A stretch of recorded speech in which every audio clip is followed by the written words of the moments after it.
Penguin Random House Audio presents Always Home, A Daughter's Recipes and Stories. Foreword written and read by Alice Waters. This is the author, Fanny Singer.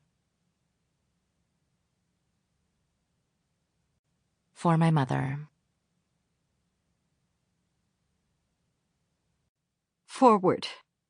This is Alice Waters. It is very rare to have the opportunity to write the introduction to your own daughter's memoir. And it's perhaps especially unusual for me to be writing this because I'm so present here in the pages of this book. But you can also look at it another way. Who knows Fanny better than I do? And for that matter, who knows me better than she does? Fanny has always been a keen and compassionate observer of human nature, and also of the natural world. So much of what she writes about here are the small moments of profundity that can be so hard to capture, and that she's able to convey with such nuance and heart. The hallucinatory color of the new green growth on our backyard redwood tree. The amber-colored smell of fruit cooking down in a pot on the stove. The yeasty, fat smell of pizza dough rising in the kitchen of Chez Panisse. The way the Provençal heat and drone of the cicadas create a meeting of sound and heat so total that your skin wasn't enough of a barrier to keep things clear and separate. Fanny has a potent language of the senses, an uncanny, almost synesthetic talent for describing the shapes, sounds, smells, textures around her that puts you vividly in the moment. She also has a terrific sense of humor. Just when you're awash in the atmosphere, Fanny can always catch you off guard with a joke, often at my expense. No one can make me laugh the way Fanny does, and her finely tuned eye for the ridiculous keeps all of us, keeps me, grounded and in check.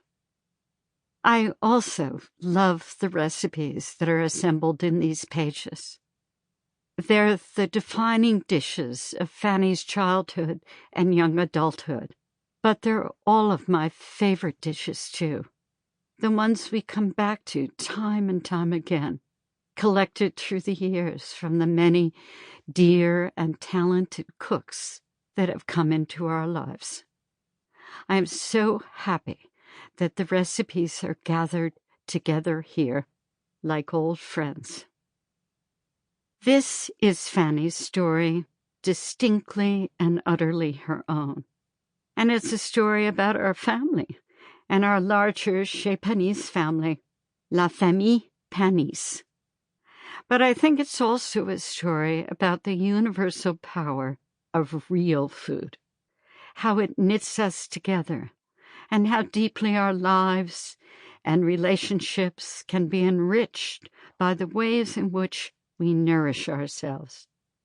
In the end, what Fanny has produced is an intimate, funny, and evocative book about food and love.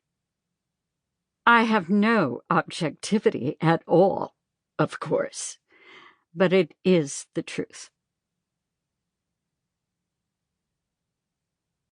Preface. A memoir, if that's the right word for this body of text, is an unusual undertaking for someone in her mid-30s. But then, the word memoir isn't quite the right fit anyway. It suggests something far more comprehensive and, perhaps chronological, than what follows. This is a collection of stories and remembrances, some less or more fleshed out, some more or less narrative, but no matter their subject or length, their protagonist, their reason for being is my mother. My mother has been famous for as long as I can remember, though I measured fame not by the visibility of her face in the media, or her recognizability on a given city street, or even by the very occasional request for an autograph when we were traveling, so much as by her capacity to instantly materialize the table for four at the best, most overbooked restaurants. By all accounts, she was in fact not that well known, and certainly not outside the innermost circle of the food world. This has, of course, changed in the last 20-odd years. She's since been the subject of a biography, a masterclass, hundreds of articles, and several television shows, and the recipient of more honorary doctorates and awards than I can count, including a National Endowment for the Humanities Medal bestowed by President Obama. She was the first chef to receive the honor, as well as copious other awards, which far outnumber the trophies I amassed over a lengthy soccer career. A couple of knighthoods, France, Italy, and so forth. She is still not someone who gets mobbed out in the open or ever snapped by professional paparazzi, but she is loved by many across the globe. No matter the country, however, one thing that distinguishes her notoriety is that she is admired above all else for her altruism, which is to say, she is adored not as an actor might be for a tour de force in which she plays a character, but for being emphatically, truly herself. And with such a degree of determination that even her moral inflexibility has become one of the defining features of her fame. This must be the best type of celebrity to have attained, invisibility to all but those who worship you for your actions, and the occasional detractor who feels compelled to join the small chorus of contrarians. Still, I didn't think to write this book because my mother is famous. Rather, I wanted to write it in spite of her fame. Even though there is considerable parity between her public and private personas, there still is a part of her more private self, which is to say, her family self, that makes the picture bigger, that amplifies the image. I don't have an expository story to tell, but I have had the experience of being the only person on this planet who is her child. At the end of a lunch recently, an older colleague turned to me and said, "You might well be the only person with a famous parent I've ever heard of who isn't completely fucked up." The fact that I am close to my mother is self-evident. Even as I begin this opening, I write from a sofa in a room in her house that I still largely think of as mine, and that has, no matter how many years I have lived in other states and countries, a closet containing more of my shoes and clothes than any apartment I've called home since I left California in 2001.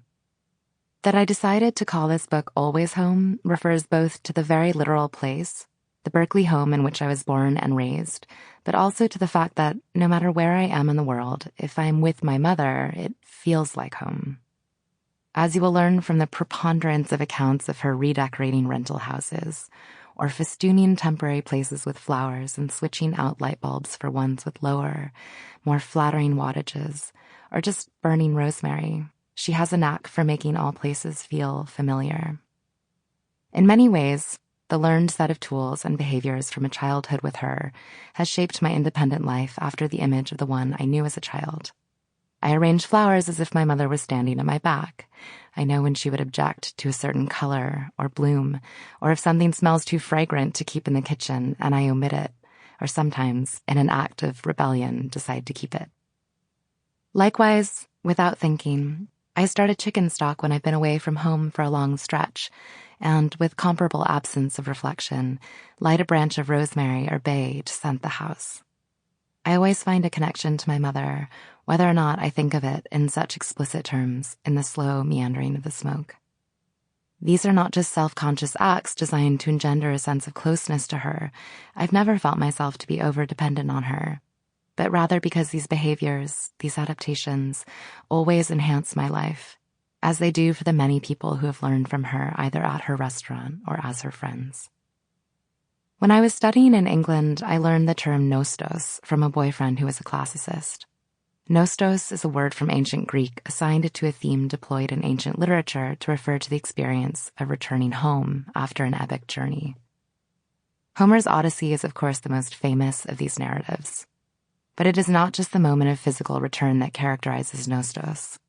Rather, it is the feeling of home that Odysseus carries with him throughout.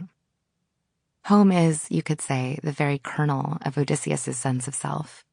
Without trying to sound too grandiose, I have always felt this, even before I had a Hellenic expression to attach to it.